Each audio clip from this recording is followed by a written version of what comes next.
Des moments avec Dieu avaient un temps de réflexion pour chaque jour. 8 novembre. Un cœur différent. Notre personnage d'aujourd'hui s'appelle Ruth. L'un des versets qui lui donne du cœur à l'ouvrage est le suivant.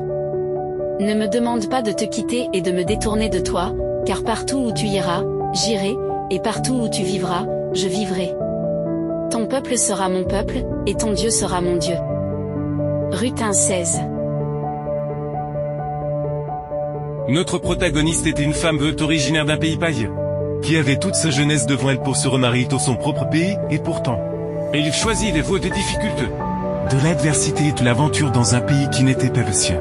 Il s'était accroché à son ancienne belle-mère et de l'accompagner jusqu'à la mort, Naomi qu'une vieille femme, une veuve peut y prier d'un mauvais le pays où elle était allée pour prospérer.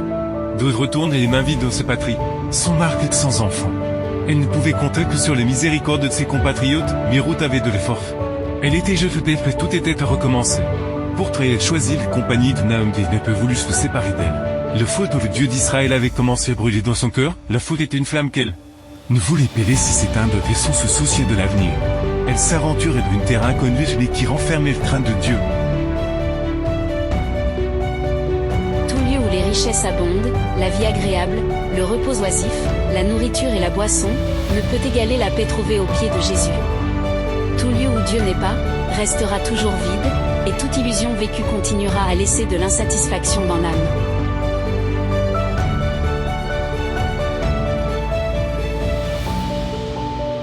Ruth avait trouvé quelque chose de mieux, même s'il y avait de la faim. Elle choisit de souffrir plutôt que de perdre la foi. Elle connaissait le feu de ses belles-mères. Dans tous nos êtres, il n'y avait personne qui témoignait comme elle du Dieu d'Israël. Et elle ne voulait pas les laisser partir, il ne voulait pas seulement s'accompagner. Il voulait être comme elle, partager ses rêves, ses fautes, son peuple et son Dieu. Il lui devait « Tu mourrais. Je mourrai aussi », c'était les plus grandes déclarations d'amour de la littérature mondiale. Prie-moi de ne pas te quitter car je ne te quitterai pas, mais elle ne provenait pas d'un sentiment d'une affection pour les belles-mères, mais de la foi dans le vrai Dieu, car lorsque le foi est enraciné dans le cœur, aucune puissance ne peut le séparer ni le bien ni la mort. Dans l'amour du Christ se trouve la joie qui ne peut être échangée contre rien d'autre. La seule connaissance que Ruth avait du vrai Dieu était celle qu'elle avait vue reflétée dans Naomi. C'est toujours ainsi que Dieu se révèle aux hommes, par la démonstration de la puissance de son amour à l'œuvre dans la vie de ceux qui étaient autrefois pécheurs. La puissance transformatrice de l'amour divin est le meilleur argument en faveur de la vérité. Elle connaissait peu Dieu et Ruth a choisi de le servir, c'était une femme de foi. Et que dois-tu choisir pour te donner entièrement au Seigneur? Dieu peut faire beaucoup à toi. Seulement si tu te décides pour lui. Amen.